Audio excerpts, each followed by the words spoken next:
Bom dia, irmãos. Vamos começar? Temos muita coisa ainda para a gente conversar e aprender. E queremos aproveitar bem o nosso tempo que temos, né? Como hoje a gente não está preocupado com o almoço, né? Então a gente pode ir até meio-dia, né? Você não vai morrer por causa disso, tá? Não se preocupe com o almoço. Não tem problema hoje você almoçar mais tarde. Você não vai morrer por causa disso, tá? Você não vai morrer por causa disso. Então dá para a gente ficar aqui até um bom tempo, né? Aproveitar bastante. Vamos orar. Deus, muito obrigado, ó Pai, por mais esse dia que o Senhor nos concede. Obrigado, ó Pai, porque no Senhor, ó Pai, fomos renovados, tivemos nossas forças renovadas e somos gratos a Ti por isso. Pedimos a Deus que nesse momento o Senhor continue falando conosco, continue nos ensinando, para que sejamos, ó Pai, verdadeiros adoradores ao Senhor. É assim que oramos, ó Deus, e pedindo que o Senhor continue capacitando o pastor André, para que ele seja instrumento do Senhor aos nossos corações. Em nome de Jesus, amém. Amém. Pastor André. Bom dia, gente. Que bom que vocês voltaram. Eu fui colocado literalmente num teste de calor ontem até 2 horas da manhã, resolveu faltar energia justamente onde eu estava. E ali eu experimentei o calor do espírito e o calor do corpo também, né? Foi uma noite de muitas conversas com o Senhor. Mas vamos que vamos, né? Vamos cantar um pouquinho? Podemos? Deixa eu ir para o piano. Espero que as músicas que eu trouxe aqui vocês saibam cantar também. Pode ficar sentado, não tem problema não, tá? Desde que você se concentre no Senhor. Quero que você faça um exercício agora nessa manhã. Você vai olhar para a letra do que você está cantando. Você vai pensar na profundidade daquilo que você está cantando, tá bom? Minha expectativa é que enquanto você cante, a sua mente seja levada a algumas verdades bíblicas. Que você consiga enxergar o que você está cantando a partir das Escrituras. Tá bom? Esse é um bom exercício que a gente pode fazer para a gente sempre ter um culto racional, que diz lá em Romanos 12. A gente pensar no que a gente está cantando. E a gente também perceber em algum momento se alguma música que a gente canta, né, tem alguma coisa que não é bíblica. Então, tenha a sua mente treinada para fazer isso. Essas duas que eu trouxe possivelmente não tem nada de antibíblico, porque eu já passei o filtro, tá bom?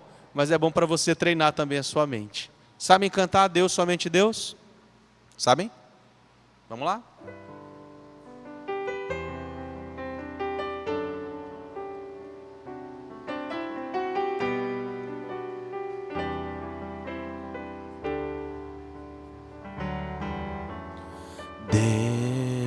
Deus, somente Deus, criou o mundo e o que nele há.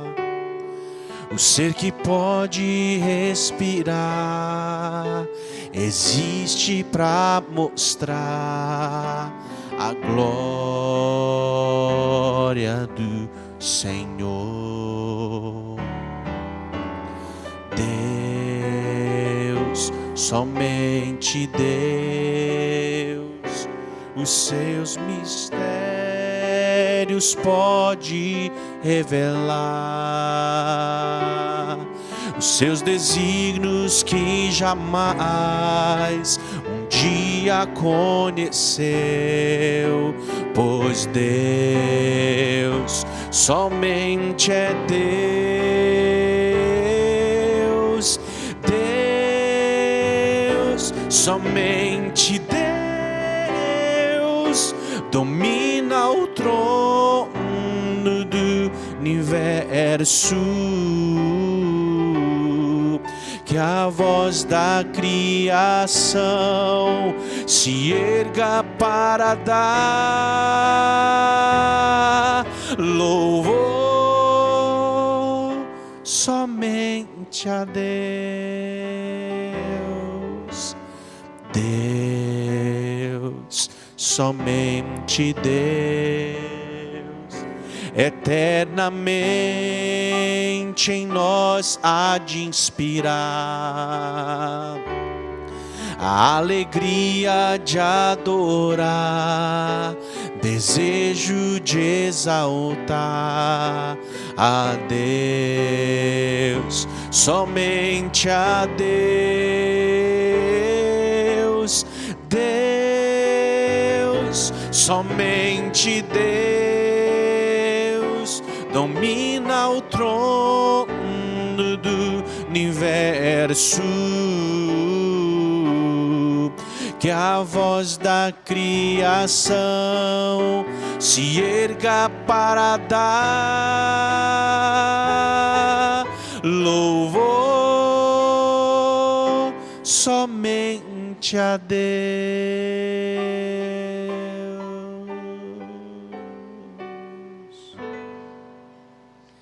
Consegue provar que essa música é bíblica? Consegue? Conseguem? Vamos fazer o teste, a gente já pode simular aqui agora. Volta lá, por favor, pastor. Vamos lá. Textos bíblicos. Você pode abrir aí, levantar e ler algum texto bíblico que sustente o que a gente está cantando. Ah, tá fácil.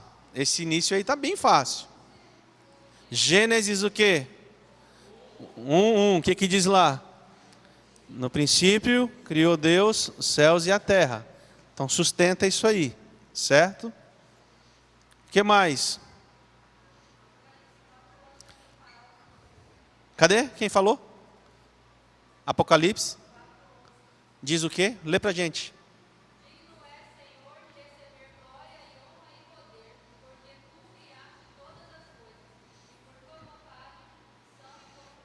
É fantástico ver o Criador no primeiro versículo e praticamente no último texto, né?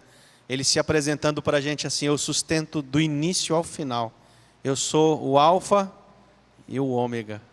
É muito bacana fazer esse exercício, né? E melhor ainda é pensar como isso se aplica à nossa vida.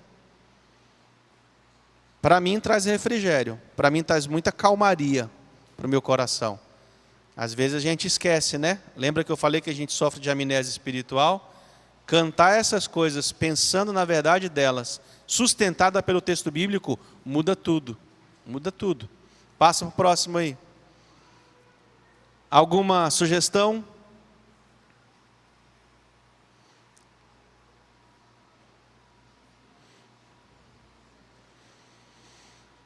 Alguma sugestão de texto bíblico que sustente essas frases? Se vocês forem a Romanos 11, do verso 33 ao verso 36, a gente vai ter alguma coisa parecida com isso aí.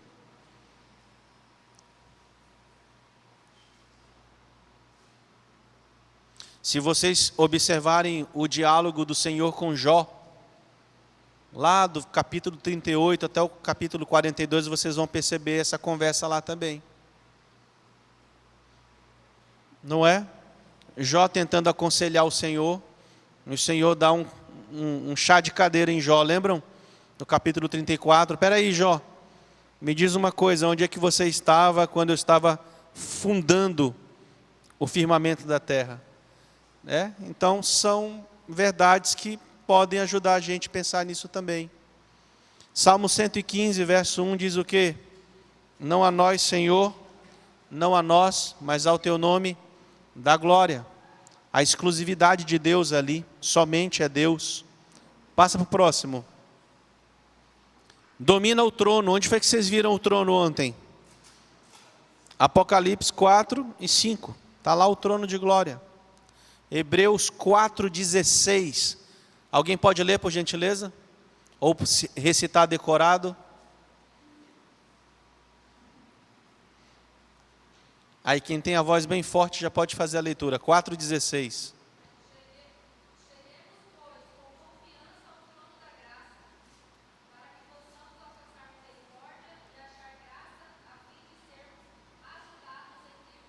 Em tempo oportuno. Então há promessa de ajuda do Senhor para a gente em tempo oportuno, desde que nós nos cheguemos apressadamente aonde? Ao trono de glória. Está aí, ó. Passa mais um pouquinho.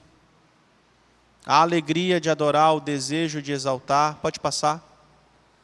e o refrão novamente. Legal. Não sei se vocês fazem esse tipo de exercício, mas é muito saudável para você se tornar uma pessoa que canta e pensa no que está cantando, né? Para não cantar qualquer coisa.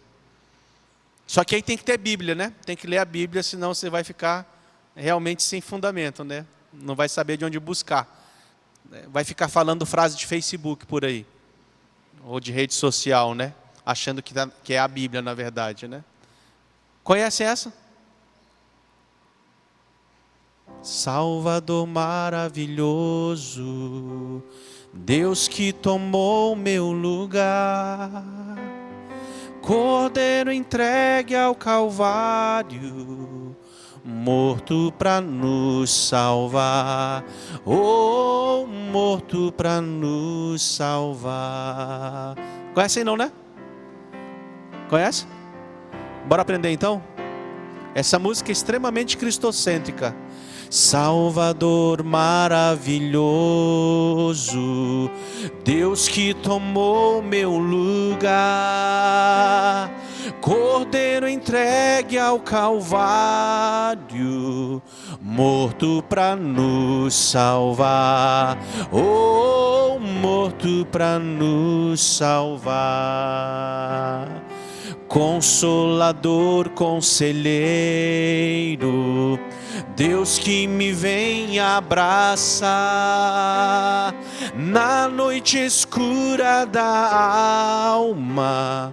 Tu vens comigo andar, oh, tu vens comigo andar. Por isso nós te adoramos, por isso vamos louvar, pois desta graça que sara, só tu nos podes dar, oh, só tu nos podes dar.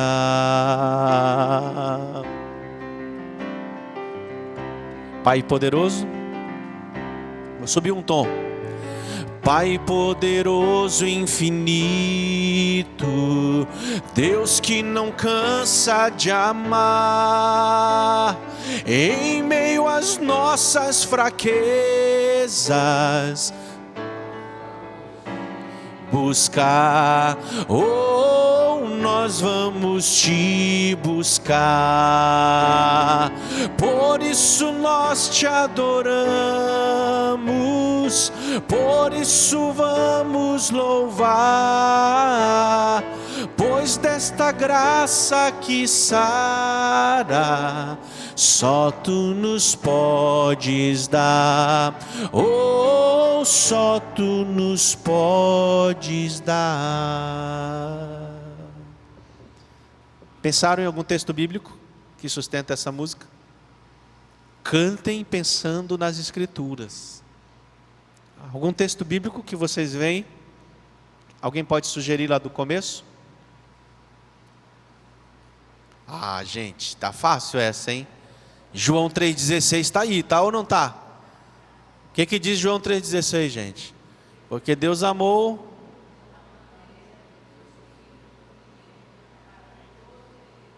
Está ali. Onde que Jesus Cristo é apresentado como maravilhoso conselheiro nas Escrituras? Isaías, capítulo 9, verso 6. Está lá sendo prenunciado como maravilhoso conselheiro. No livro de Atos, ele é apresentado como consolador. Se eu não me engano, capítulo 17 ou 21. Jesus Cristo disse, eu preciso ir para que o consolador... Está lá, ó. Que maravilha. Cordeiro entregue ao Calvário, morto para nos salvar. Consolador. É bom saber que você tem um consolador? Opa! Ninguém aqui consegue sustentar a vida sem um consolador. Ninguém. A gente já teria explodido. Já teria tirado a vida sem o consolador. Não é verdade? Faz diferença o consolador na sua vida? Você conhece o consolador? Conselheiro, aquele que a gente precisa tomar decisões, né? Aí você vai perceber que um texto vai puxando o outro. Quando você precisa tomar decisões nas Escrituras, na sua vida, onde você busca nas Escrituras? Qual é o verso? Pode olhar na Bíblia, não tem problema não. Quando você precisa tomar a decisão, qual é o verso que vem à sua mente? Vamos lá, vou ajudar vocês. Provérbios 16:1 diz o quê? O homem pode fazer planos, está certo. A gente pode colocar as cartas sobre a mesa, mas a resposta certa vem dos lábios do Senhor. Salmo 25, verso 14 diz o quê? O Senhor só se mostra àqueles que o temem. Salmo 37, verso 4 diz o quê? Agrada-te do Senhor e Ele satisfará os desejos do teu coração. O verso 5, entrega teu caminho ao Senhor, confia nele e o mais Ele fará. Salmo 121, elevo os meus olhos para os montes e me pergunto, de onde me virá o socorro? O meu socorro vem do Senhor que fez os céus e a terra. E tem uma série de versículos que eu posso amparar o que eu estou cantando. Percebem? Música, gente, é teologia na prática. É isso aí. Adoração é teologia na prática. A questão é o quanto o seu coração suscita, né? Ele traz isso como uma coisa orgânica, natural, daquilo que você vai cantando. Quem nunca passou na noite escura da alma? Vocês sabem o que é a noite escura da alma, né? É muito possível que todos nós aqui já tenhamos passado por uma noite escura da alma. Eu passei por uma noite quente da alma ontem, né? Quente, muito quente. E escura um tanto, porque não tinha energia, né? Mas a noite escura da alma é aquela noite que a gente está lá, só a gente com o travesseiro e ninguém consegue consolar a gente. É uma experiência singular com o Senhor. Você já deve ter passado por algo desse tipo, né? E você começa a evocar textos bíblicos que têm a capacidade de penetrar o coração e a alma, segundo o texto de Hebreus. Diz que só as Escrituras conseguem fazer isso, né? Visitar o mais profundo da nossa alma. E é isso aí, a gente faz exercício com música, aprendendo Bíblia assim, pensando, né? E para mim, pelo menos, isso vai ganhando uma força um pouco maior. Vamos lá, eu quero ouvir um pouco vocês mais sobre o que nós conversamos ontem então. Deixa eu abrir aqui os nossos trabalhos de hoje. Eu vou fazer duas tentativas. Vou fazer a pergunta e se eu conseguir respostas eu vou por elas. Senão eu tento outra pergunta. Eu queria ouvir de vocês uma frase, um texto. Ontem tivemos várias citações que vocês lembram, que marcou vocês ontem. Eu fui para casa pensando nisso ontem. Menos na história do Flamengo e menos na história da minha dieta, tá bom? Isso aí não tem nada a ver. O que marcou você, que pode ter mudado alguma perspectiva ou dado um start em você para você virar alguma chave no que você entende a respeito de adoração. Eu quero ouvi-los um pouquinho. Talvez uma frase, talvez um verso, uma citação. Quer falar? Manda ver.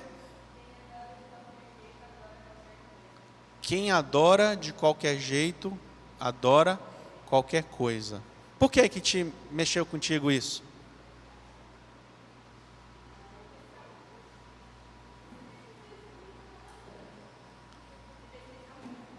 Mas na tua prática diária, ou no teu exercício que tu faz aqui na igreja, o que é mais voltado, que mexeu mais contigo? Na prática diária, na tua vida de adoração. Legal. Quem adora, como é que é a frase? Nem eu lembro. De qualquer jeito, adora qualquer coisa, né? Na verdade, nós somos aquilo que nós adoramos. Em outra forma de dizer essa frase, né? E aí, outra? Que bom que isso falou com você, que bom.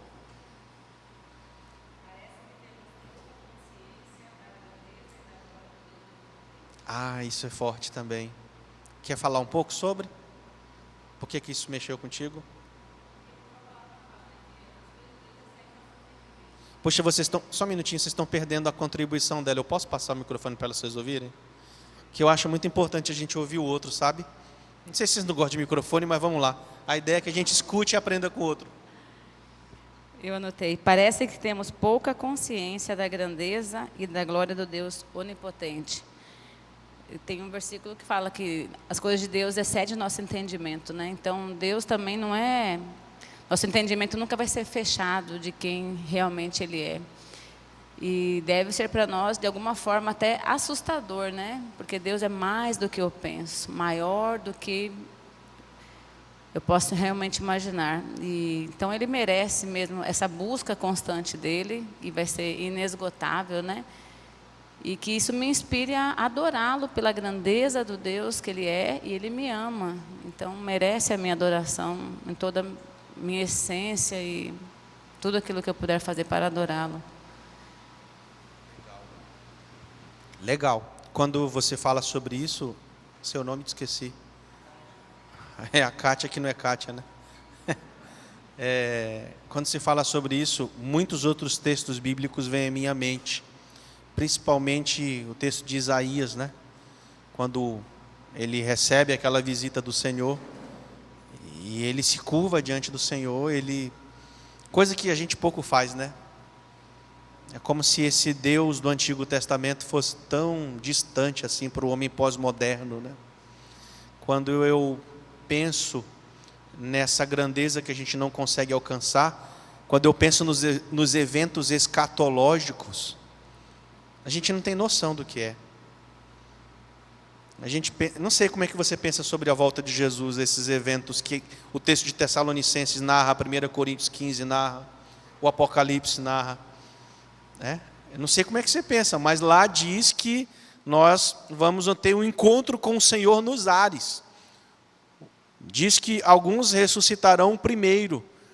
Então, assim, tentando racionalizar o que está acontecendo aqui, que a gente nem consegue porque isso é tudo muito grande, é a mesma coisa que a gente pensar no cemitério dessa cidade aqui, ou nos cemitérios que tem nela, e de repente quando Jesus volta, vocês vão ver, a gente vai olhar para o céu e a gente vai ver esse movimento.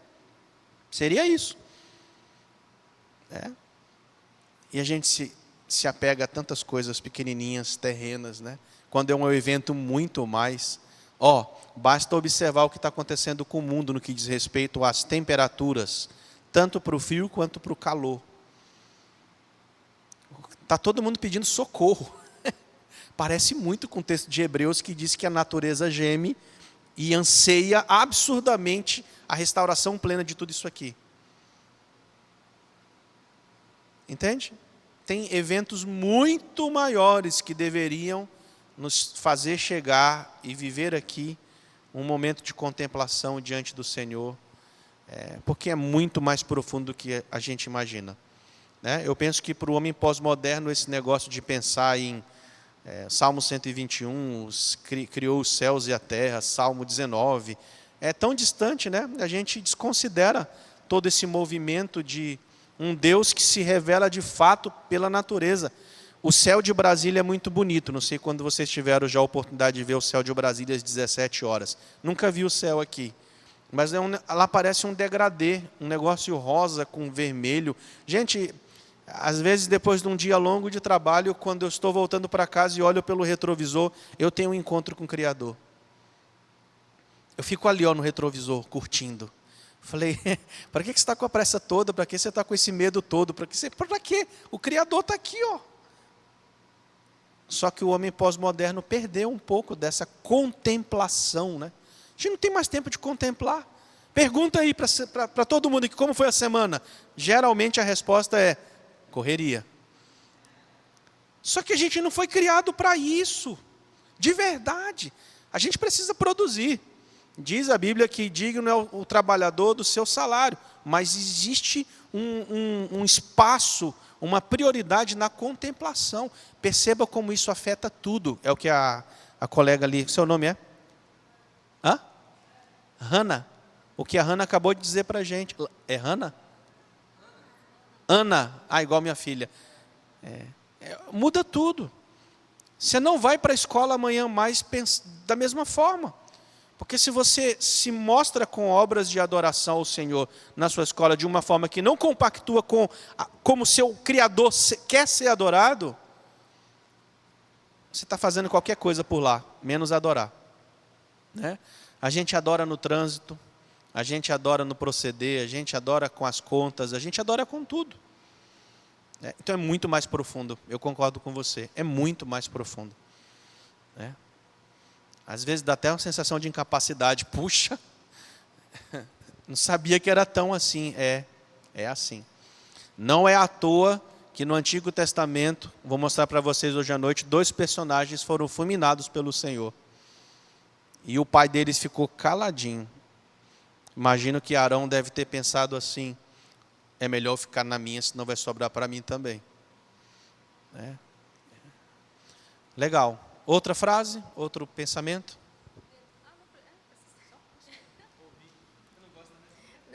Dentro disso que você estava acabando de dizer a respeito do que a gente não tem mais tempo, diz que não tem mais tempo para contemplar, a que me marcou ontem foi o fato de você ter dito, parece ser tão óbvio que Deus deve estar no centro da adoração, né?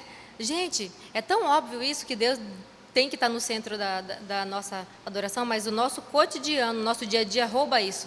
Nós ficamos no centro e não Deus. E isso aí me chamou muita atenção. O óbvio, né? Mas me chamou a atenção. É Deus que tem estado no centro da minha adoração ou sou eu mesma, né? E a gente canta, seja o centro. Canta aqui. Seja o tudo em meu coração, Senhor. Não canta? Hipocrisia, muitas vezes, da nossa parte. Chegar, sentar aqui e dizer, seja o centro. Tá, se for hipocrisia, está aí a Bíblia.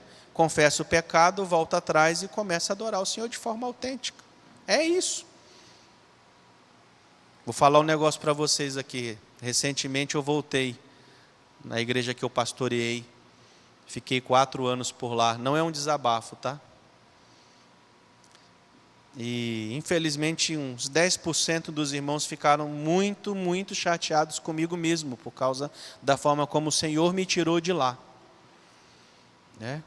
E, na saída, alguns irmãos praticaram a tal da cultura do cancelamento. Já ouviram falar dela? Me cancelaram. Me cancelaram. Esse termo é do mundo, ele não é do povo de Deus. Me cancelaram. Fiquei muito triste com isso. Irmãos que eu participei da vida deles, que eu enterrei por causa da Covid, que eu vi nascer, né? Eu não vou puxar para o meu lado aqui, não. Mas eu fiquei muito triste. E eu voltei depois de 1 ano em São Paulo, de férias. 90% dos irmãos me receberam, mas eu queria o culto. E indo ao culto eu iria encontrar os 10% lá. E os meus filhos disseram, papai, eu não quero ir ao culto. Eu falei, como? Que história é essa? Que história é essa? Não quero, pai, porque eles vão maltratar o Senhor. Eu não quero ver esse tipo de cena. Aí eu disse para eles, a gente é crente. É só isso. Nós 4 somos crentes. Não estou dizendo que os meus irmãos não são, mas eu estou pensando em mim aqui agora. Eu sou crente, eu vou. Eu tenho o Espírito. Lembra que o apóstolo Paulo de vez em quando faz essa pergunta para a igreja de Corinto? Se é que vocês têm o Espírito. Ele fala isso o tempo todo. Eu tenho. Eu vou. Eu vou me inspirar na pessoa de Jesus Cristo, que foi rejeitado, que foi cancelado, pelos próprios os 12 que caminhavam com ele. Eu entrei no templo, irmãos. Para minha surpresa, quando eu me sentei na 3ª fileira com a minha família, 2 pessoas que estavam na frente olharam para trás para a gente, levantaram e foram lá para trás. Eu falei, esse tipo de evento acontece no mundo, na igreja não deve acontecer. O que mais me entristeceu foi que na hora que nós estávamos cantando os cânticos de louvores ao Senhor, ele estava com as mãos para cima. Eu falei, é sério? Tu louva o Senhor, mas tu não ama teu irmão? 1 João fala sobre isso, né? Se tu não ama teu irmão, é impossível tu amar o Senhor. É simples assim a conta. E para mim é mais simples ainda, porque para onde eu estou indo não existe espaço para falta de perdão. Não existe. Não existe. No céu não existe espaço para falta de comunhão, de acertar as coisas. Percebe como é muito mais profundo isso? É sério que você está falando de eternidade e você não consegue resolver problemas de perdão na sua vida? Eu sei que não é fácil, Nunca foi fácil e nunca será fácil. O perdão não é uma coisa que parte da gente. Eu preciso de uma motivação externa. E essa motivação é a pessoa de Jesus, que se revela pelo Espírito Santo internamente e dá para a gente uma disposição que ninguém consegue dar. É coisa de Deus mesmo esse negócio de perdão.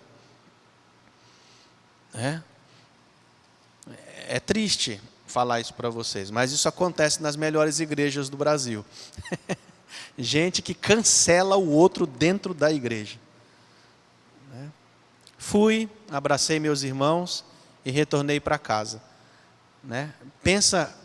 Talvez você pense que eu fiquei desejando o mal deles. Não, eu fiquei desejando que quando eu voltar lá no ano que vem, eles escutem a palavra por meio do novo pastor que está lá, que é uma bênção também, e eles se arrependam dos seus pecados e a gente tem a oportunidade de se abraçar no ano que vem. Estou orando por isso. Estou orando por isso. Já pensou se eu não vou à igreja por causa do argumento dos meus filhos? Eu perpetuo dentro do coração deles algo muito ruim.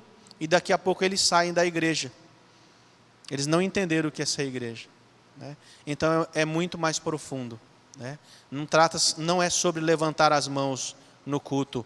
Você pode até fazer isso como expressão realmente da efusão e do seu momento com o Senhor. Mas a adoração ela é um pouco mais embaixo. Começa um pouco mais embaixo. Começa mais no coração. Começa mais nessa confissão. É para a gente pensar. É mais profundo. Espero que isso não aconteça aqui. Se aconteça, se arrependa. Acabou, é só isso, arrependeu. Eu estou nessa prática lá em casa agora, sabe? Começa os 4, eu, minha esposa, meu filho e minha filha, a gente estava no conflito esses dias. E aí começam a subir a voz, o outro subir a voz para ver quem ganha, né? Tem isso na casa de vocês? Ou essa na minha casa?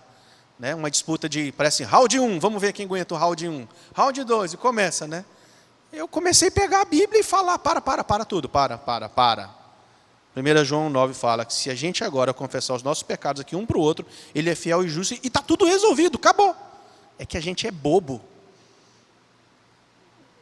Cara, se a gente fizesse isso com as escrituras no dia a dia, seria mais leve a vida, seria menos pesado, na verdade. A questão é, você sabe as escrituras? O que mais vocês ouviram ontem que mexeu com vocês aí? Sou obreiro. Na Universal diz que é obreiro, leva o microfone. É uma frase que marcou muito, né? Quando o senhor formou assim, fez aquela pergunta, né? Para qual céu você está indo ou desejando, né? O senhor colocou até a situação assim, né? Se você é uma pessoa que não gosta de adorar, de louvar, o que você acha que vai estar fazendo lá no céu, né?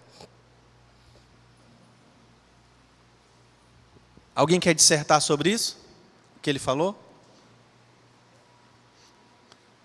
O céu que ele está falando aqui é o céu de Apocalipse 4 e 5, que tem todas aquelas características lá, né? A adoração é centralizada em Deus, tem um trono, tem alguém sentado no trono, tem uma troca de louvores, há cântico.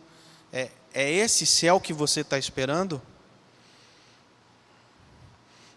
É algo para a gente pensar mesmo. Se eu não gosto de igreja, se eu não gosto de Bíblia, se eu não gosto de oração, se eu não gosto de estar no meio do povo de Deus, você está indo para onde?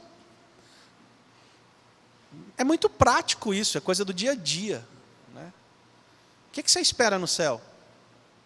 É certo que há elementos que a gente não consegue ter uma certeza de como vai ser essa caminhada celestial. Essa natureza incorruptível de 1 Coríntios 15, para a gente é assim, até difícil de chegar a uma conclusão do que é isso. Mas para mim aqui em particular, quando eu penso em céu, antes, eu pensava nas ruas de ouro, que foi como eu fui apresentado nos flanelógrafos da minha vida, das escolas bíblicas dominicais. Não sei se vocês lembram, pegava uma ruazinha de ouro lá, a árvore da vida, tinha tudo lá. É isso que na minha cabeça funcionava como o céu. Hoje eu entendo como o céu, uma das maiores expectativas na minha vida sobre o céu é ver como que é a vida sem pecado. De tanto que esse negócio de pecado faz mal para mim.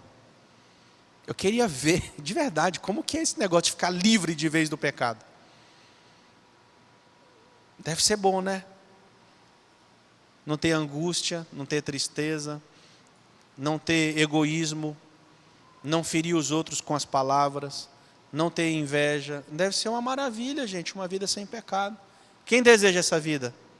Amém? Então é só apagar agora. Apagou.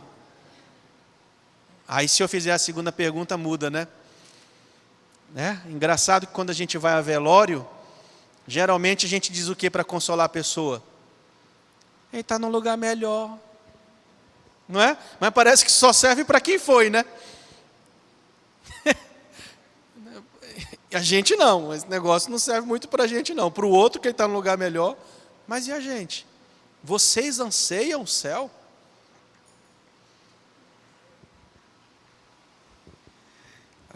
Uma coisa que faz refletir é como que a nossa cultura hoje, né, o que infelizmente em muitas igrejas, né, cultura evangélica, criou-se a cultura do self-service, né? O que hoje vai ser servido na igreja, se eu vou querer ou não, né? E por conta disso, isso influencia diretamente na adoração, porque se é algo que eu não vou agradar ou que não vai me agradar, então eu não participo, né? A ideia da cultura self-service, né? Que eu vou com a expectativa de em que eu serei servido, né? E quando a gente pensa, né, nisso que você está falando, a questão que a adoração ela é uma vida prática, então não tem espaço para eu ser servido. Eu sou servido com a adoração das outras pessoas, né, no sentido de que adora-se ao Senhor com o serviço. Então eu sou abençoado, mas se eu ficar só dependente do serviço dos outros, quando é que eu vou adorar a Deus? Quando é que eu vou servir? Né? Então é a cultura do self-service, eu só quero ser servido. E aí a gente vê muitas igrejas cheias de pessoas, mas completamente vazias de Bíblia, completamente vazias de Cristo, completamente vazias de serviço, mas enquanto ao mesmo tempo poucas pessoas que têm essa disposição de servir, que têm essa disposição de fazer, mas estão sobrecarregadas porque aqueles que acham que estão adorando ou que têm um bom discurso de adoração, mas só querem ser servidos. E isso é uma coisa para a gente refletir, para a gente pensar e olhar para, por exemplo, na música, né, que nós cantamos, a nossa vida é para o Senhor, né, Romanos 11:36. Então, se é para o Senhor, a gente não tem espaço para deixar de perdoar, porque a palavra de Deus fala, né, Mateus 6, se perdoar, será perdoado, se não perdoar, Deus não perdoa, está lá. Então, como que a gente vai fazer as coisas práticas se a gente só quer receber de Deus? Né? E Deus nos criou para adorar, não para ser adorado. Então, essa cultura do self-service, ela tem atrapalhado muito, né, a adoração verdadeira a Deus. Adoração é serviço.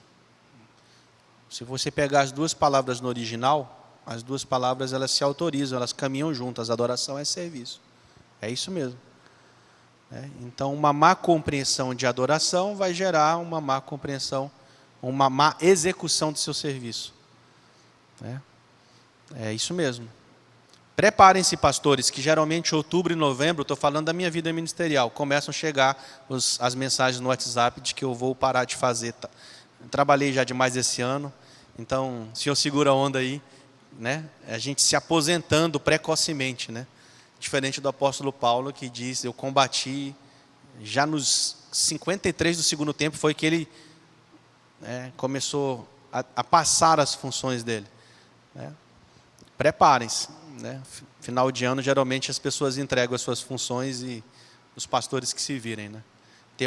Tem uma compreensão muito errada aí sobre serviço, né? Sobre 1 Pedro 2,9, nós somos um reino de sacerdotes. Isso é sacerdócio universal, o nome disso. Todo mundo bota a mão na massa. Todo mundo trabalha com um único objetivo. Estou levando uma equipe de 12 jovens daqui a 15 dias lá para o interior, para o delta do Parnaíba, para as comunidades ribeirinhas lá no Piauí. Vamos passar uma semana lá. servindo a comunidade. E o Senhor me deu o privilégio de ver na semana passada essa equipe de 12 pessoas dentro de uma cozinha, experimentando o forno do Piauí e o forno do coração, para eles se testarem como que seria o serviço. Irmãos, a gente precisava arrecadar 20 mil reais para fazer isso. Nós estávamos com 13 mil reais de caixa. E o máximo que a gente projetou para a arrecadação do almoço era 2.500. Então, nós chegaríamos a 15.500. E o pessoal trabalhando. Foi sábado mais cedo, foi domingo para a cozinha, e trabalhando. E eu confiei uma responsabilidade para cada um. E, de repente, eu entro na cozinha e o pessoal está se degladiando lá. Cozinha é um lugar maravilhoso para testar o crente, né? Porque tem tempero diferente, tem jeito que corta diferente, tem procedimentos diferentes. Eu acho que não é só na cozinha da nossa igreja lá em Brasília que isso acontece, e nem na cozinha em São Paulo, né? E tem toda uma questão de aceitação, que a pessoa gosta de ser, gosta de ser elogiada pela sua comida. É muita coisa envolvida na cozinha, né? Hã? Tem muita faca, né? Misericórdia. Literalmente com a língua. Tem muita faca lá, né? E quando eu cheguei na cozinha, o pessoal estava assim num clima que eu falei, meu Deus, eu preciso de uma oportunidade para ajudar os meus irmãos. Eu estava lá fora, a pessoa que foi o gestor responsável por isso não organizou. Tem todo um procedimento, né? Desde a cozinha até a hora que você vai servir a comida, esse negócio todo. Estava uma bagunça. Na hora que o pessoal chegou, todo mundo percebeu que tinha alguma coisa errada, né? E eu era o pastor que confiei ao gestor a organização. Em um certo momento eu falei, gente, eu vou ajudar, vou entrar aqui. Vou entrar. Eu olhei, uma pessoa me pediu os garfos lá fora, eu fui e entrei na cozinha. E falei assim, com toda tranquilidade, alguém pode me dizer onde estão os garfos? Uma pessoa simplesmente olhou para mim e disse assim, está escrito aí, pastor. Eu falei, é sério que eu ouvi isso? Ainda bem que eu estava controlado pelo Espírito naquela hora, né? Estava mesmo. Eu olhei para ela e disse assim, minha irmã, eu só te fiz uma pergunta. Isso foi o suficiente para jogar um banho de água assim na cozinha toda, né? Fez, até viu a fumaça subindo assim. Todo mundo se acalmou, né? É uma má compreensão do serviço. Depois eu tive que sentar com a equipe e disse para eles, olha, se nós viajarmos desse jeito, 12 pessoas vão afundar um barco sem o mar ficar revolto. Só a gente dentro do barco consegue afundar o barco. Aí eles ficaram tudo cabisbaixo assim, né? Vocês não entenderam. Nós estamos saindo daqui, tem gente pagando 20 mil reais para a gente ir até o Piauí, servir uma comunidade, encorajar os obreiros que estão lá, e a gente não consegue resolver isso entre a gente. É sério? Eu cancelo a viagem. Pego os 20 mil reais, distribuo para os missionários e está tudo ok. Isso acontece nas melhores igrejas. Aqui não acontece, tenho quase certeza, né? Então, a gente precisa parar para pensar. É o que o pastor falou aqui, é na prática esse negócio de adoração, né? É muito mais do que levantar as mãos e cantar efusivamente. É sobre os nossos atos de adoração do dia a dia. É até hipocrisia a gente passar o dia de forma... né? A gente que prega, sabe que quem prega precisa se preparar para fazer isso. Precisa parar para fazer isso, né? Precisa contemplar o Senhor, buscar do Senhor e não ficar pegando sermão pronto pela inteligência artificial, né? A gente precisa disso. Qualidade. Mais alguém? Alguma frase? Não?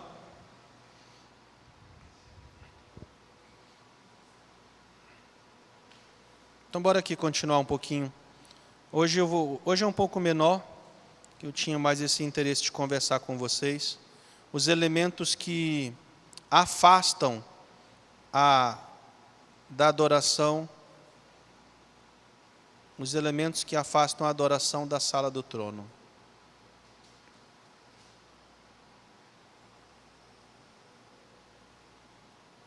Aí você pode me interromper, tá bom? Primeiro elemento que eu trouxe aqui, pensando ainda em Apocalipse 4 e 5, são os novos métodos e inovações. O que é isso, hein? é a tendência de ressignificar. Eu tenho alergia ao prefixo re. Tudo que eu vejo nesse negócio de ressignificar, eu já fico alerta. Parece que é uma tentativa de dar uma versão atualizada do que Deus já deu lá no fundamento das coisas. Cuidado quando vocês escutarem pregadores como Ed Renekiewicz, que fala o tempo todo ressignificar. Ele ressignificou tanto nos últimos 20 anos que ele quis, inclusive, criar uma versão nova da Bíblia, né? A gente precisa atualizar as Escrituras. Que bobeira. Mexer nos fundamentos, né? Então eu penso, muito cuidado com esse negócio de novos métodos e inovações no que diz respeito à nossa adoração. Isso aí cheira a falsos mestres. Vou provar isso para vocês, que isso acontece, na verdade, no início de todas as coisas. Gênesis 3:1. Olha qual foi a pergunta que a serpente fez para o que Deus tinha estabelecido. Verso 1. Foi isto mesmo que Deus disse: não comam de nenhum fruto das árvores do jardim? Percebe a sutileza da serpente em querer trazer uma versão paralela ou uma versão nova ao que diz respeito à adoração? O Hermes Steinmeier diz no livro dele, A Soberania de Deus e a Responsabilidade Humana, que a heresia normalmente surge assim, ó. Vocês já fizeram um estudo sobre heresia? Como que essas coisas elas vão entrando devagarinho, a gente não vai percebendo? A heresia surge geralmente assim, ó. Satanás, que cita a palavra de Deus, insinua que há algo mais profundo e rápido do que o árduo estudo das Escrituras. Então, a primeira coisa é tirar as Escrituras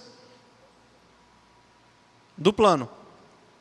Tem como você aprender sem ser pelas Escrituras. E nós sabemos que isso aqui é um livro que dá trabalho de entender, de estudar. Inclusive, tem gente hoje que está no CTM tentando entender um pouco mais sobre esse livro.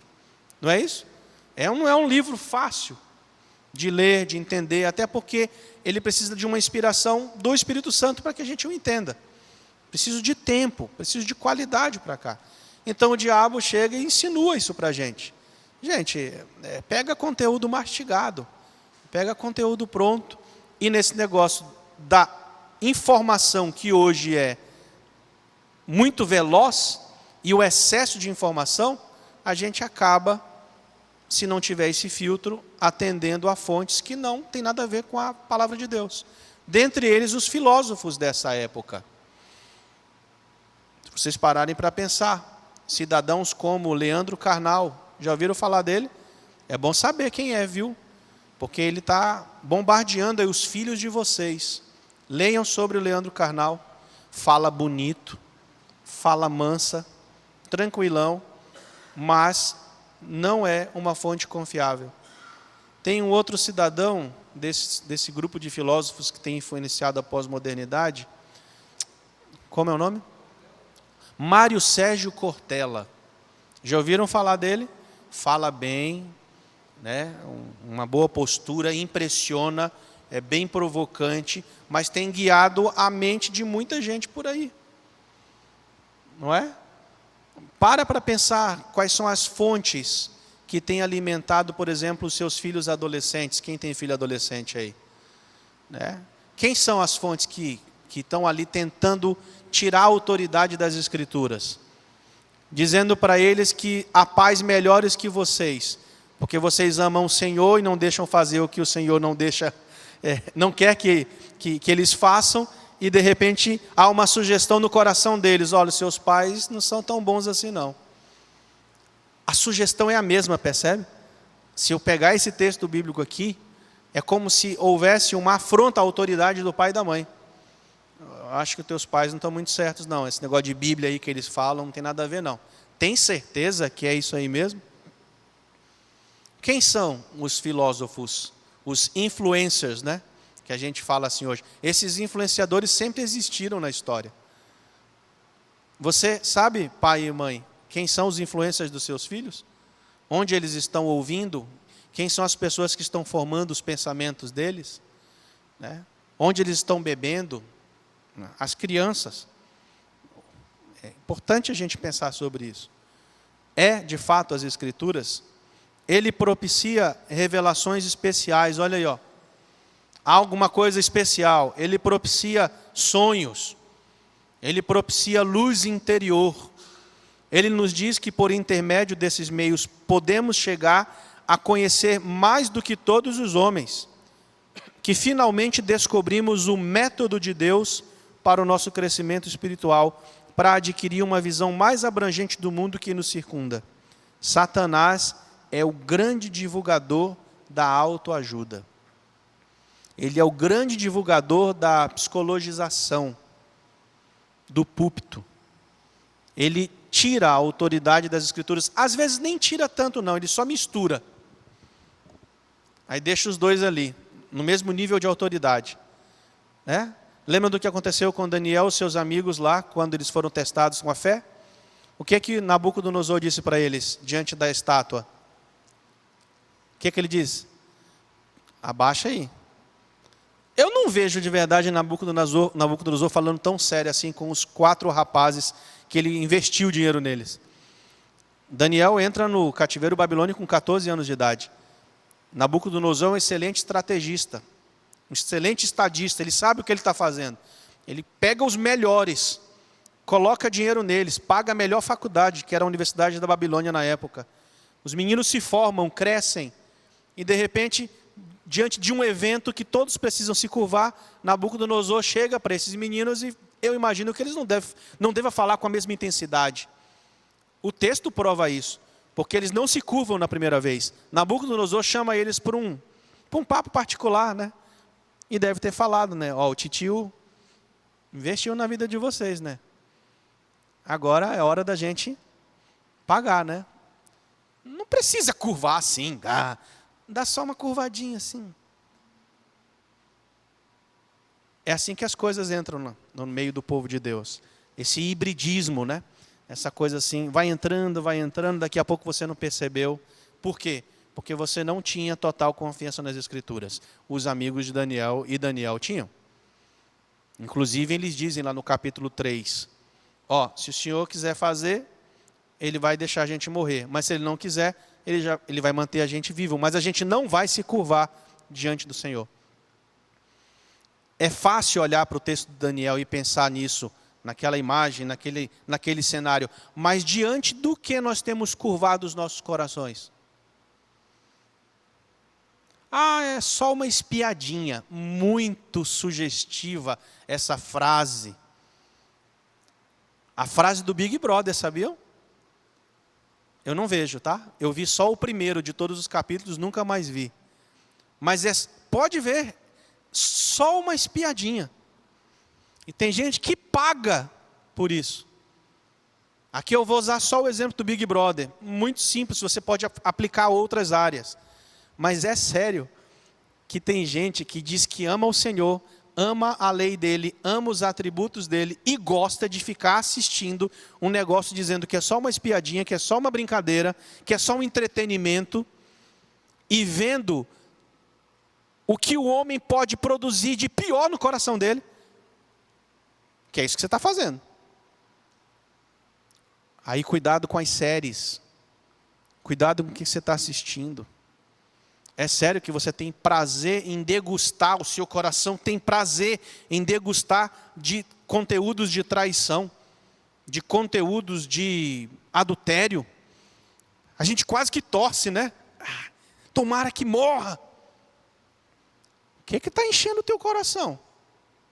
O que de fato tem autoridade no teu coração? De novo, Filipenses 4:8. Portanto, irmãos, tudo que é verdadeiro, tudo que é puro, tudo que é amável. Lembram dessa lista? Seja isso que ocupe o vosso pensamento. É uma luta diária, irmãos. É uma luta diária. O que você está ouvindo? O que você está consumindo? Isso aí responde para você. Isso aí vai revelar o nível da sua adoração.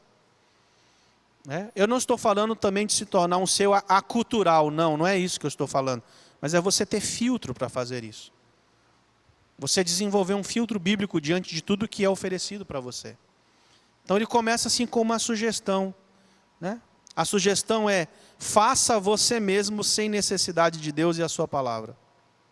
Esta é a insinuação. Satanás furtivamente se move sobre nós e gradualmente nos alicia por meio de artifícios secretos, de modo tal que quando chegamos a extraviar-nos, não nos apercebemos de como já o fizemos. Escorregamos-nos gradualmente até finalmente nos precipitarmos na ruína. O alvo constante de Satanás é a palavra de Deus. Sempre foi. Sempre foi. Se você for no capítulo 4 de Mateus, diz lá ao início que o Espírito envia Jesus ao deserto. Não foi? Só que se você pensar no capítulo 3, existe uma palavra que o próprio Deus fala para o seu filho diante da autenticação da messianidade dele ali. Qual que é? Este é o meu filho amado, em quem me comprazo. Perceba que ali é um embate de palavras. Ele disse, diante de todos, está cumprida a profecia, virá o descendente. Jesus chega na terra e ele diz, esse é o meu filho amado, que os profetas, que os reis, que os textos bíblicos falaram, que eu tenho um prazer. É ele, o meu filho amado. Vira um pouquinho, o Espírito leva Jesus ao deserto. Qual é a frase que o diabo coloca? Se tu és filho de Deus, gente, é a mesma coisa que acontece com a gente hoje. A voz de Deus deve ser suficiente para nos sustentar no meio das dificuldades. É por isso que a gente canta. Te louvarei, não importam as circunstâncias. Imagina você começar a cantar isso na hora do louvor e essa situação bíblica vir à sua mente, como isso não ganha força na hora que você está cantando. Não só cantar por cantar. A voz de Deus, ela deve ser suficiente para nós. Só a voz de Deus. Só a voz de Deus. É? E o diabo, ele constantemente, ele tenta tirar essa autoridade. Ele procura tirá-la de nós, ou senão dar-nos uma visão distorcida do seu teor.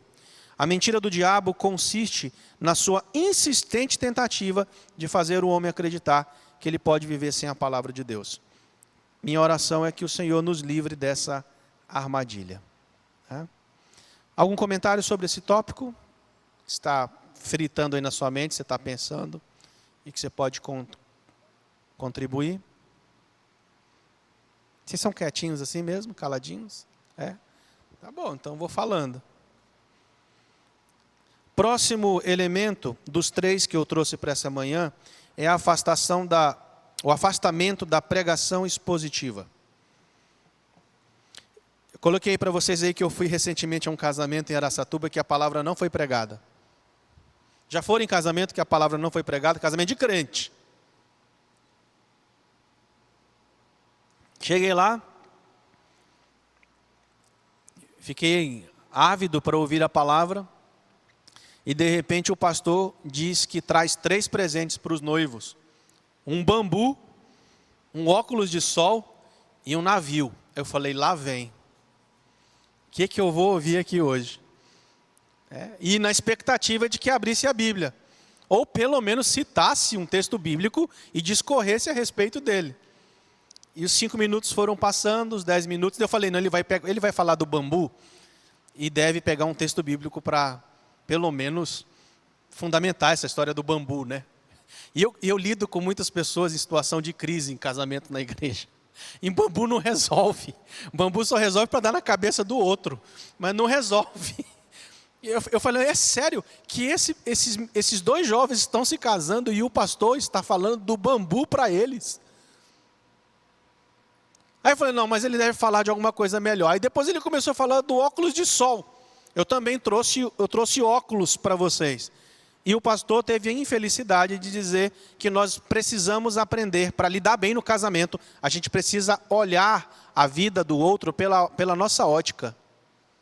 Falei, Jesus amado,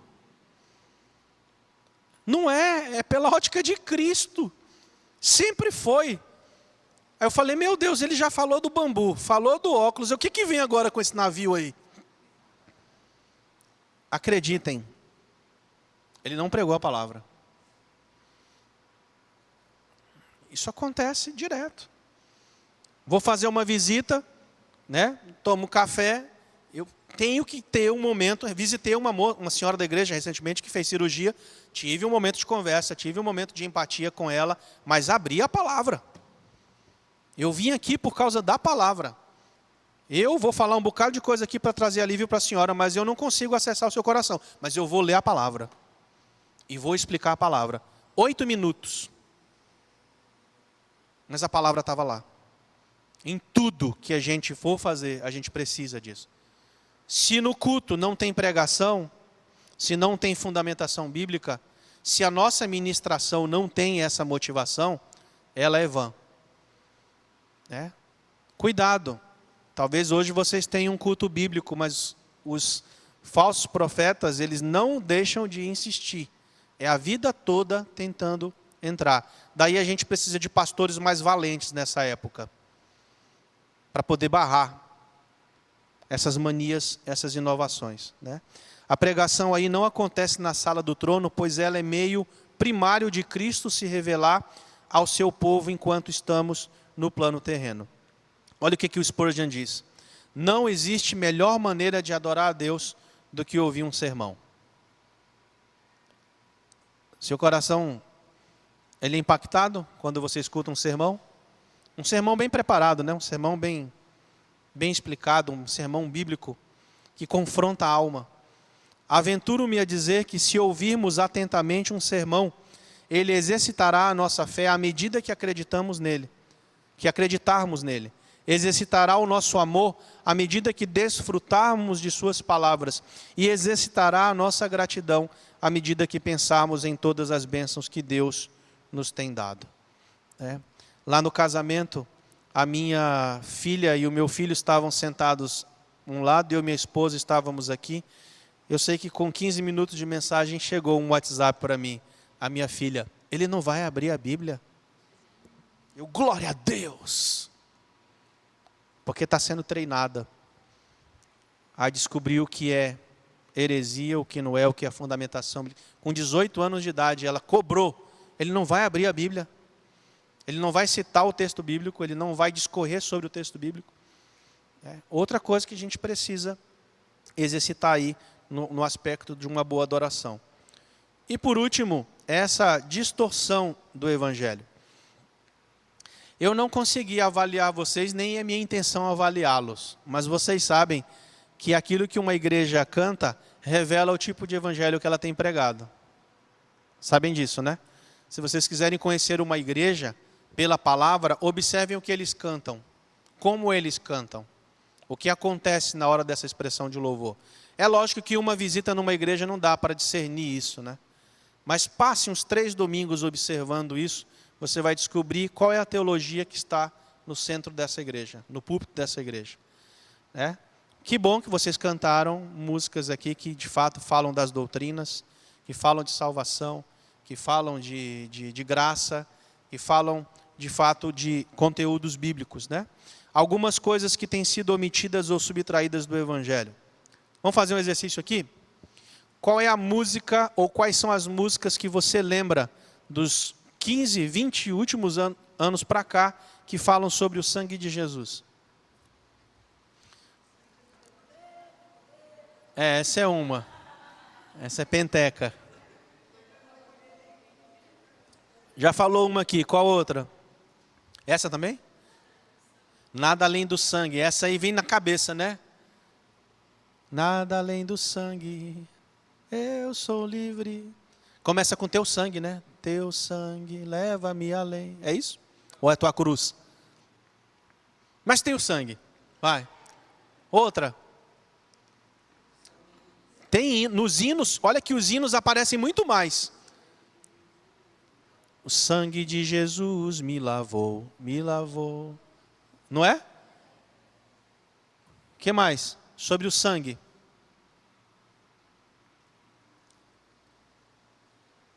Há poder, sim, prova o pecador pelo sangue de Jesus. O que mais? Conseguem perceber o que está acontecendo? Os conteúdos bíblicos sumiram das músicas. Isso é preocupante. Talvez você diga, mas não vai entrar aqui. É porque a heresia, ela não entra num ano. Ela é um processo. É uma ideologia que vai se desenvolvendo sem a gente perceber. E a gente vai se acomodando com aquilo. A gente nem olha mais e critica as músicas. Está tudo bem, eu só vou cantar, deixa que o pessoal do louvor fala. Não. Nós deveríamos ter muito mais composições que falam sobre o sangue de Cristo. Afinal, sangue na Bíblia significa vida. Não há remissão de pecados sem derramamento de sangue. Texto de Hebreus, capítulo 9. Consegue lembrar alguma outra aí? Quase não canta mais. Quando é que canta essa música, pastor? Quando tem batismo, né? No batismo é alvo mais que a neve, certeza. Canta, cada pessoa que desce as águas, a gente canta o refrão. Sim, neste sangue lavado, mais alvo que a neve serei. Eu não vou entrar nem nessa parte dessa ideologia dessa música aí, porque não tem fundamento, né? É muito barulho para pouca coisa. A cruz de Jesus, eu acho que de um tempo para cá, a gente tem se esforçado para essa volta, né? Para essa insistência, a cruz, a cruz. A gente tem música sobre cruz, qual? Rude cruz. Não sei por que a gente começa pelos hinos, mas percebe que a riqueza doutrinária dos hinos, e a gente despreza tanto, né? Rude cruz, o que mais? Eu olho para a cruz. O que mais? Como é?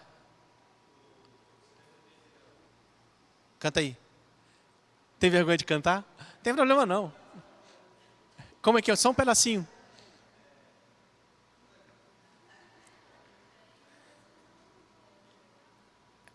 Minhas lágrimas serão... Não, essa é do Kleber Lucas. É porque ele regravou. Para... Eu quero achar a cruz.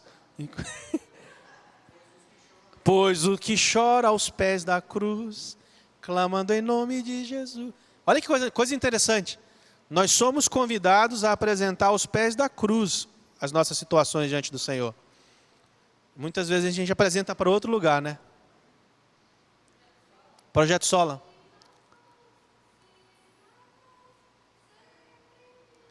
Regravação do Projeto Sola, porque é um hino, né? Sim na cruz, sempre me glorio, até que eu possa descansar. Salva além do rio. O que mais? Estão tendo que regravar os hinos, né? Porque não consegue compor mais nada sobre cruz. Canta, isso, foi aquela disse, e para a cruz eu vou dos seus. Por que é importante cantar sobre a cruz? Essa música ajuda a gente.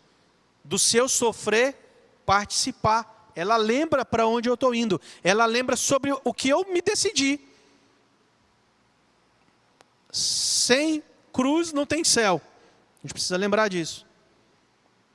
O que mais? Morri, hino de novo, tá vendo? Morri na cruz. Como é? 110 dos Salmos e Hinos. Eu sempre amarei essa cruz, até morrer eu a vou proclamar. Levarei eu também minha cruz, até por uma coroa trocar. Mais alguma? Atual?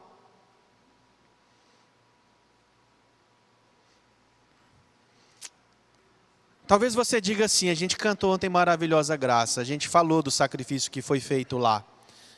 Mas a minha preocupação é essa. A palavra cruz pode estar até o princípio lá, mas é assim que ela começa a sumir. Percebe? Ela vai sumindo, daqui a pouco nós temos um cristianismo sem cruz. Cuidado, fica de olho no que está sendo pregado e no que está sendo cantado na sua igreja. A doutrina do castigo eterno. Alguém conhece alguma música que fala sobre castigo eterno? Sobre inferno? Eu não me lembrei, eu tentei puxar aqui na minha memória. E teria que falar, né? 1 Tessalonicenses 5 diz que o Senhor, Ele quer do povo dele santidade. E para quem continua na prostituição, Ele é o vingador. Devia ter música assim, né? Do vingador, né? A gente não canta essas coisas, né? Doutrina do arrependimento. Fala aí uma música sobre arrependimento. Esse eu sei qual é que você vai falar. Eu quero voltar ao primeiro amor. Ao primeiro amor. Eu quero voltar a Deus. Tem outra? Qual é?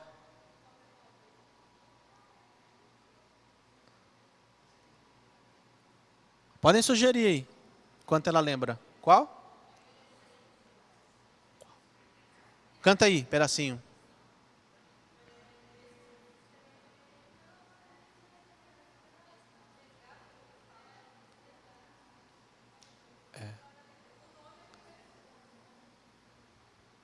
Sugestões?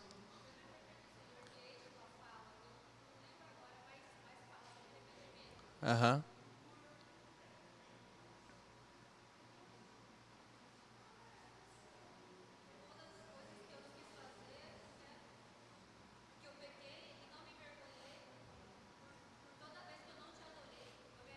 Eu me arrependo. Tá aí. Alguma, pastor? Eita! Tem tudo, hein? Essa é qual, hein? É hino? É hino ou é cântico? Hino? Ah, é do inário. Uhum. Faz tempo, com certeza. Faz tempo. Eu estou fazendo vocês pensarem sobre isso para a gente gerar algumas reflexões, principalmente sobre os hinos que são abandonados. Né? Tem. O inário a gente vai achar, com certeza. Eu estou tentando pensar aqui nas nossas canções atuais. Quase a gente não acha, não é? Vocês já ouviram música sobre disciplina espiritual? Eu conheço uma, eu vou cantar para vocês daqui a pouco. Música sobre disciplina espiritual. Passa para frente aí, Black, por favor. Pastor. Eu vou ensinar para vocês aqui e a gente canta de novo à noite. Aí. Conhecem? Gente, olha a preciosidade dessa canção. Meu Jesus, a ti me achego, com temor no coração. És o meu maior anseio, Rei da minha salvação. Pai, a ti eu agradeço, por tão infinito amor, que recebe com carinho este pobre pecador. Olha o que vocês acabaram de cantar. Cheguei, Senhor, para o culto. Que bom que o Senhor me recebe. Que bom que as tuas misericórdias não me fulminaram nesse dia. Estou aqui, ó, esse pobre pecador. Mateus 9, verso 13. Eu vim para os doentes e não para os bons. Vou cantar o resto. É que eu não sei a letra toda decorada. Pode passar. Essa é a primeira. A próxima. Não, pode voltar. Pobre pecador. Aí eu errei, foi? Vai, passa a próxima. Eu errei. Refrão. Passa para o próximo, eu quero ver a palavra disciplina. Se não tiver, não vai adiantar nada. Vai. Passa. Ah, não tem. Vou ter que arrumar para a noite. Foi até bom que eu vi. Mas tem uma parte da música que ele diz assim, ó, venha me disciplinar. Tem coragem de falar isso para o Senhor? Ele agradece e diz para o Senhor, venha me disciplinar. Se eu fizer algo... Eu tenho um conceito diferente de disciplina, embora eu já vi a igreja evangélica disciplinar muita gente de forma errada. Mas a disciplina correta, ela é santificadora. Eu gosto de sempre pensar em disciplina com santificação junto. É o que o Senhor quer da gente, né? A lei de Deus para convencer o pecado, o temor a Deus. Não temas sobre ti um só cuidado, qualquer que seja. Conhece? É meu, somente meu todo trabalho, e o teu trabalho é descansar em mim. Também lá de 1900 e bolinha, né? A chamada a uma vida santa e as grandes doutrinas da graça. É algo para a gente pensar. Algo para a gente, de repente, ficar incomodado e talvez começar a compor alguma coisa sobre o tipo. No Brasil, hoje, nós temos o movimento do projeto Sola, né, que tenta resgatar as Escrituras com uma boa fundamentação bíblica. Já cantam aqui, né? Já cantam Redenção, já cantam Isaías 53, já cantam Colossenses 1. Né? Olha que diferença de conteúdo bíblico se comparado com algumas outras canções. Tá? Eu quero parar aqui, agradecer ao Senhor pela reflexão dessa manhã e pedir a Ele que continue nos provocando nesse tempo aqui. Tá bom? Vamos fechar uma com uma música? Pode ser Isaías 53? Só não tem uma projeção, vocês vão ter que colocar de vocês aí.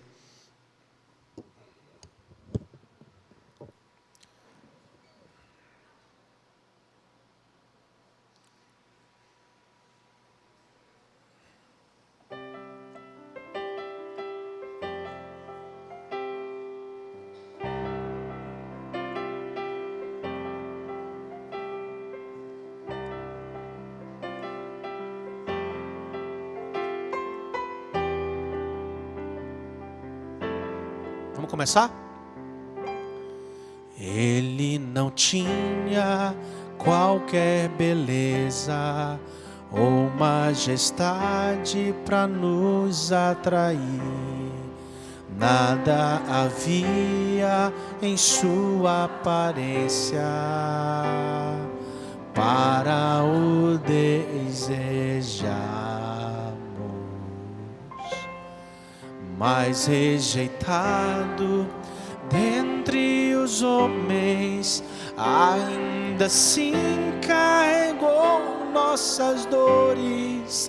O seu castigo nos traz paz e a esperança não se esvai.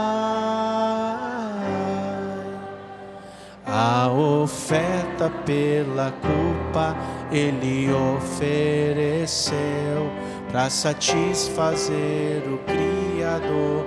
Ele morreu para que a sua luz em nós pudesse brilhar. O Filho do amor se entregou em nosso lugar. És o Cordeiro que pelos nossos pecados foi esmagado sem dizer uma só palavra. Se entregou aos cravos, derramou sua vida até,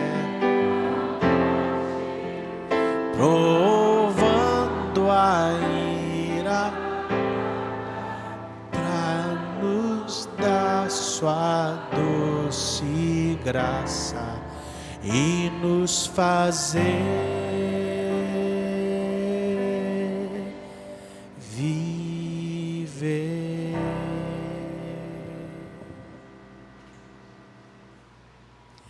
Eu e você só estamos vivos e vamos gozar da eternidade com Cristo, vivos, porque Ele foi gracioso com a gente. Isso deve urgentemente provocar uma reação em nós. Senão a gente não entendeu nada. Irmãos, me preocupo muito com o texto de Mateus 7, versos 22 e 23. E ali ele fala de nós, de gente que faz coisa na igreja, que canta no coral, que fala em nome de Jesus. É sobre nós que o texto de Mateus 7:22. Isso precisa trazer temor ao nosso coração. A gente precisa testar o coração, porque diz o verso 23, que para alguns de nós ele vai olhar e vai dizer: olha, eu não conheço você. Você me chama de Senhor, Senhor, mas eu não conheço você. Isso significa a eternidade longe de Cristo. Isso é o inferno. A eternidade longe de Cristo. Eu espero que a gente mude de postura. Que a gente comece de novo. Ou que a gente comece de onde a gente nunca começou. Que o Senhor tenha misericórdia de nós. Tá bom? Quer orar? Algum irmão quer orar? Alguma irmã?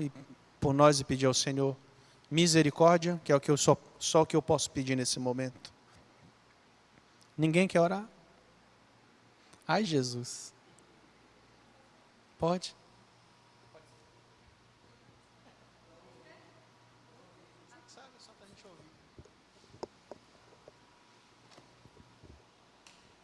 Senhor, nós te agradecemos nesse dia. Muito obrigada, Senhor.